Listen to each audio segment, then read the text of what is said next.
I made my way back to the front desk and put the sandwich aside, waiting for the customer to finish shopping. First I pulled my phone out, and after a couple minutes I looked up to see how the customer was doing, but didn't see him. I scanned in the room again and still didn't see him anywhere, thinking they were maybe in some off angle I couldn't see.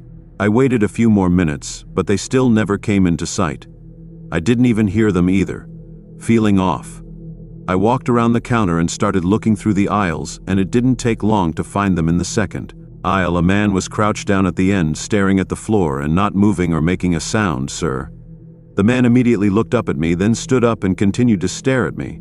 All I could focus on were his eyes. They were wide and full, kind of in an unsettling way. But after a couple seconds, he quickly walked away and out of the store, never having spoken a word. Once I saw him leave, my first reaction was to check where he was crouching to see if there was any reason to be there, but there wasn't.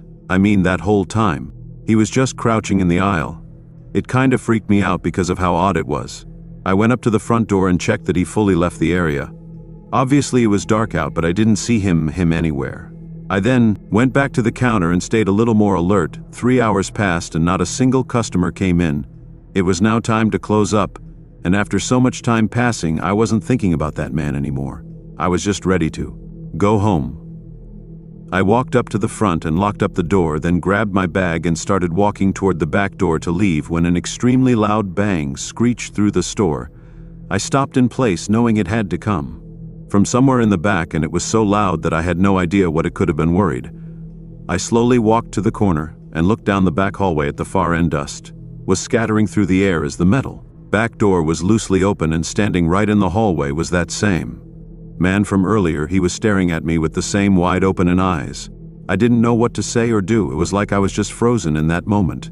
Despite his clear determination to break in, he didn't look angry. He had no emotion at all. I took a few slow steps back, then ran for the front, leaving the store and running to the other side of the street, calling 911. I called my dad too, and he rushed over to make sure I was okay. The man at the store was gone when police got there, but he left behind a sledgehammer sitting on the pavement behind the door.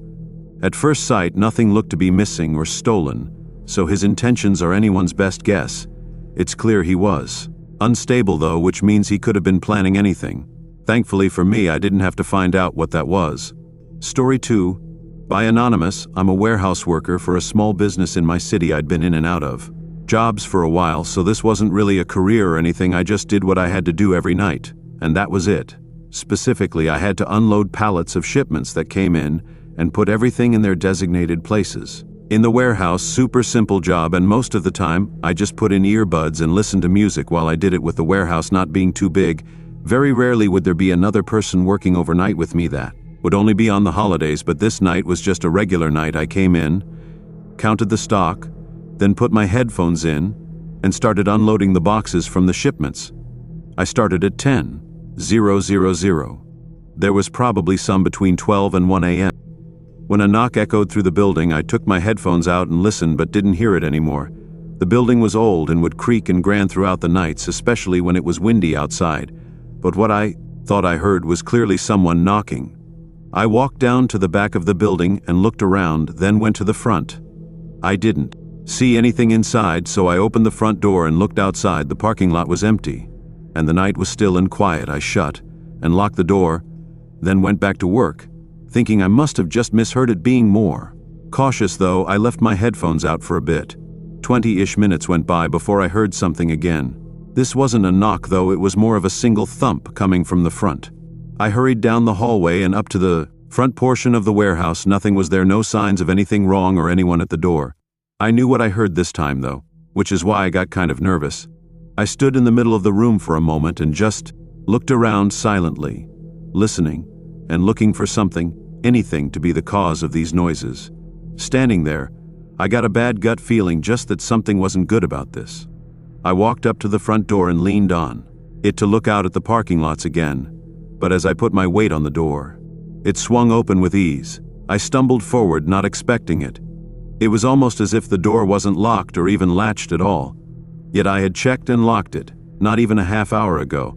I looked at the door, then saw the latch lying broken on the ground in front of me. My stomach tightened and I felt my adrenaline suddenly spike. Not even a second later, I heard heard the faint sound of footsteps echoing from the dim hallway behind me. I quickly went out the door and into the parking lot, still in a dazed and unsure state. Once I was a good distance from the door, I turned around, barely visible through the glass door. The shape of a figure walked up to the other side. They moved around for a moment, deathly looking at me. Then they walked away. I called the cops as soon as I could and waited in the parking lot, but never saw any more movement in the building. When they arrived, they found that he'd left through the back door, and it seems like they couldn't figure out anything else to help solve the case. A few things showed up missing, but nothing substantial, and honestly I think it was probably just from a wrong stock. Regardless of if anything was stolen to break the latch, he must have had some kind of tool or weapon, which only makes the whole thing more scary. They also moved the door back to look like it was closed, knowing it would keep me from figuring out what was going on. Maybe if I hadn't noticed the door was broken, I would have come face to face with whoever that man was, and I have no way of knowing how that would have turned out. Although, unlikely, I couldn't shake the feeling that he was coming after me for some reason, so I've since left that job and moved on, hoping I don't run into him again. Story 3, by Anastasia. I'm a receptionist at a popular hotel chain. In the US, for the better part of a year, I'd been working overnights. This night, I was doing my usual shift of 11 p.m. to 7:00 a.m. It was pouring outside, so I wasn't expecting any walk-ins. And on the schedule, it didn't show any bookings starting tonight. On nights like these, my job is to just stay awake and take phone calls or help current customers with any room services or checkouts. We had a coffee machine in the hotel lobby, so I had a cup of coffee next to me as I tried to stay awake. Even having been on overnights for a while, now I still had trouble with getting tired on my shifts. The rain outside made me even more tired as well, but at 1 a.m., a phone call came in. I answered, and before I could even speak, a man quickly asked if we were still accepting walk-ins. Their voice was very muffled though, and there was a background sound that was really loud. "Yeah, we have rooms available for walk-ins tonight," I said. They responded, but I couldn't make out what they were saying. As I asked if they could repeat themselves, I looked up from the desk and saw a small light glowing outside. It was from a phone, as someone was holding it up to their ear, standing almost right up against the front window in the pouring rain. Knowing it had to be the man I was talking to, I was about to wait to them. But something about this made me feel uneasy, so I decided to pretend like I didn't see him. A moment later, though, he ended the phone call. I saw the lights turn off outside, in the outline of the man moving toward the entrance. The doors opened, and the man walked through the hotel lobby, dragging water across the floor. He came up to the counter and bluntly asked for a room. He was fully soaked and had water dripping from his hair, yet his face showed nothing but exhaustion. I don't know if I'd ever seen someone look so sleep-deprived. I said okay and found him a room, then asked how he'd like to pay for it. He slowly reached into his pocket and pulled out a debit card, then handed it to me. I swiped it, but it declined. I looked up at him only to see he was staring at me. It didn't go through. Do you have another card to try?" The man didn't respond, holding his stare and not moving aside from a few blinks. As the seconds kept on without any reaction, I grew more and more uneasy. I looked down and put the card on the desk, sliding it back to him. But he didn't even look at it. He turned and started walking away from the desk and toward the hallway with the rooms.